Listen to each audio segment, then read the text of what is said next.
everybody, welcome to another Poverty Hill Adventures Oddments video. This one would be Oddments number 78. A few videos back I made a video about this bow. It's a Folsom Cherokee recurve, and I showed everybody this very cool old vintage bow, and at the time I wanted to include shooting the bow, but we were in the middle of an ice storm, and I wasn't able to show shooting the bow. So today in this Oddments video, I'm going to show everybody how this bow shoots.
I've included a few pictures of some vintage hook packages, fishing hook packages from the late 50s in this video, and I just love the graphics on this packaging. It's very creative, very eye-catching, and I guess in its day it sold fishing hooks. So here's some pictures of the fishing hook packages from the 1950s.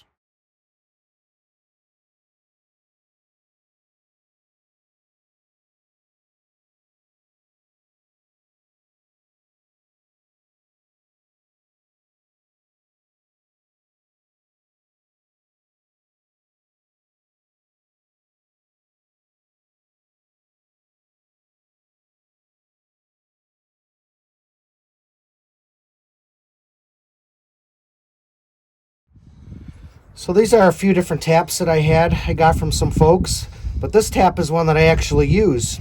And this tool here, I couldn't figure out what the heck it was for, and I realized this is how you tap this spile-in. If you had something heavier duty, you can tap it on the back, it wouldn't bend, but this one's kind of fragile. So basically you drill your hole in the tree. You'll insert this a little bit. You don't want to hammer this. Looks like somebody did hammer it. Slide this in. Tap it in until it's nice and snug. Slide this out, and you're good to go. So this will be in the tree.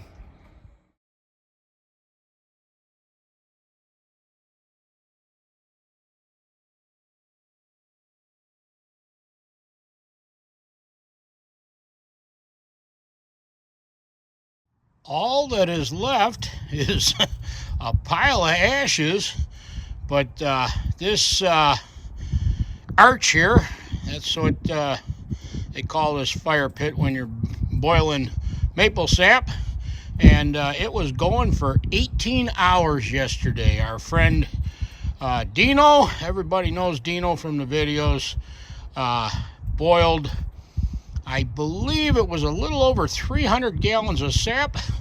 Took him 18 hours. I don't know how much wood he used, but he got it down, and now the next step is to finish it on a stove top. But all that's left here is some ashes.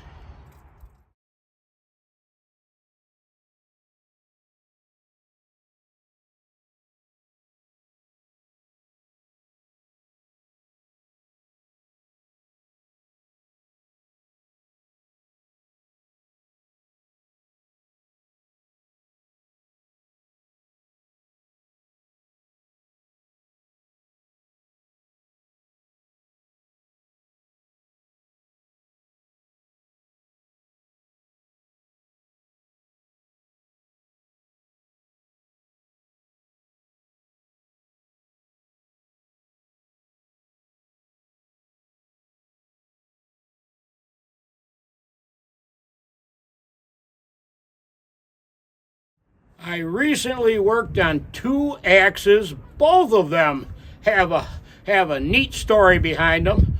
The first axe I found laying next door, or next to the workshop door, and a small boy's axe, rusty, and handle was in rough shape. Turned out that after I cleaned that one up, it was a plum axe.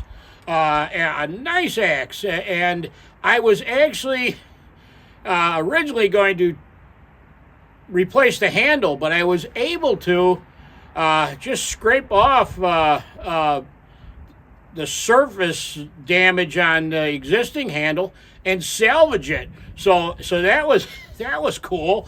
And that axe came from our friend Kevin over at Gobbler's Roost Adventures. He had discovered that axe at an antique shop. You can check out the video on his channel, and it cost a whopping $2 for a vintage axe. I mean, how can you go wrong? It cleaned up good, and here's some pictures of it.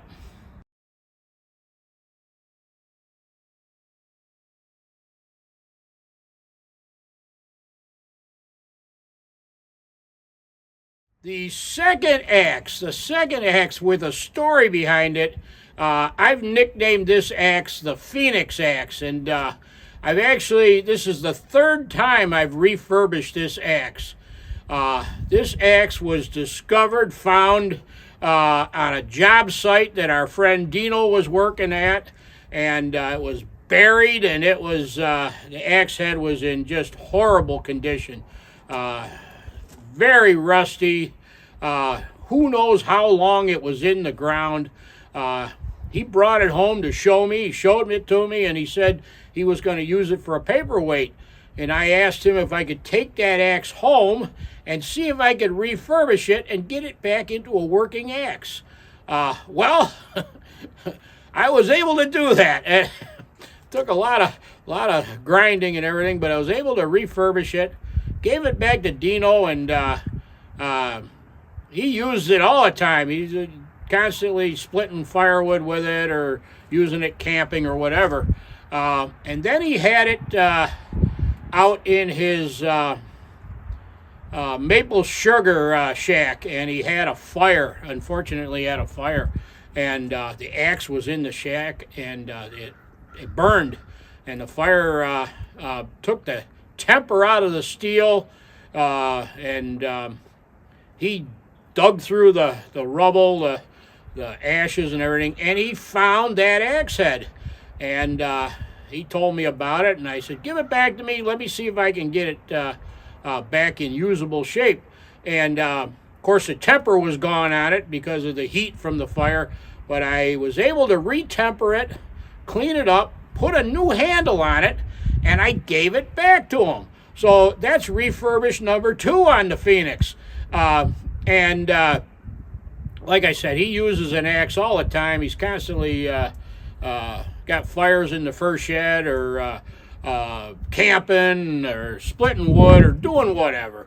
And I seen him the other day, and I looked at the axe and I said, "Hey, what happened here?" You know, the handle had some damage on the handle. And he goes, "Hey, I lent the axe. I let somebody use the axe." Well, there's a lesson there. Don't ever let anybody touch your axe.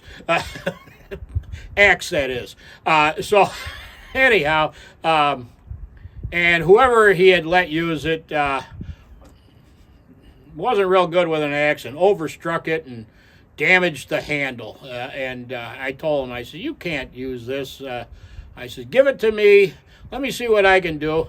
And today in the workshop, I replaced the handle. I got to get it back to him, but so that's refurbished number 3, 3 on the Phoenix axe. It's got a great history to it. God only knows where it began, whether it was used on an old farmstead or whatever. But it's got a great history to it, and I sharpened it up, put a new handle on it, and here's some pictures of that.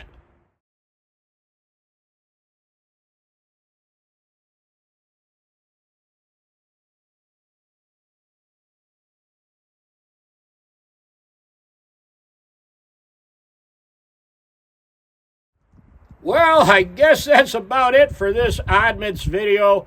I'd like to thank everybody for watching. Take care till next time, and remember, keep on trucking.